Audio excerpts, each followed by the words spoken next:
In the previous chapter, you have installed a Zabbix server and prepared the database. In order to manage the Zabbix configuration, you need to install a web front-end. So in this video, we will install the front-end PHP package, configure an Apache virtual host, and access the web interface.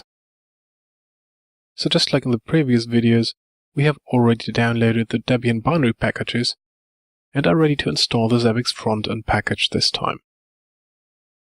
The installation is quite simple, and all we have to do now is set up an Apache virtual host to have access to the web interface. The files this package installs are put in usr share Zabbix. So let's create a minimal virtual host on port 80, give it the server name Zabbix, and add an alias so that the path /Zabbix points to the usr share Zabbix files, which is the location on the hard disk where the PHP files are located. Let's enable the virtual host and restart the Apache. So now you should be able to access the web interface in your browser. You are greeted by the installation wizard when you access the web interface for the first time. Let's click on Next, and on this screen you see a check of prerequisites. All of these lines should be green and show OK. If there's any PHP problems, you should first go back to your system configuration and fix it. So if your screen looks anything like this, you can see the PHP variables that you need to fix. For example, post max size is set to 8 MB, but at least 16 MB are required. On Debian systems, you have to go to etc php5 apache 2, edit the php.ini file, and look for the appropriate PHP variable, like post max size in this example. Fix the value, save the file, and restart Apache.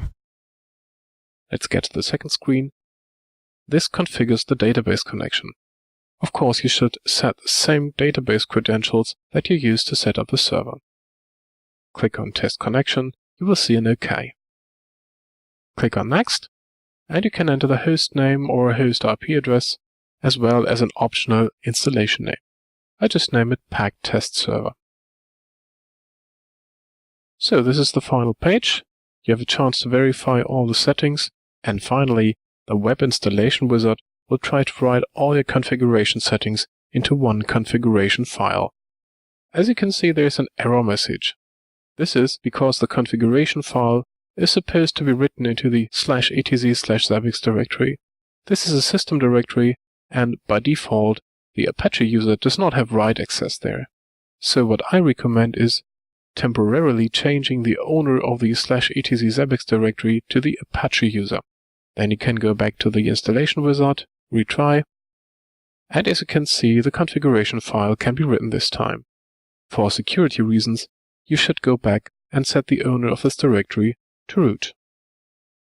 Now, the installation wizard is complete, and you can reach the login dialog. Just like with a software appliance, you can log in using the user admin with an uppercase A and the password Zabbix all in lowercase letters. And you are logged in to your very own Zabbix installation. Just make sure that over here the Zabbix server is running and the value is set to yes. Otherwise, you have a problem connecting to the database, or perhaps the Zabbix server is not running. So this concludes this chapter. You now have a working Zabbix server installation, you have installed the Zabbix front end, and we can start working on the Zabbix configuration. And this is what we will do in the next video.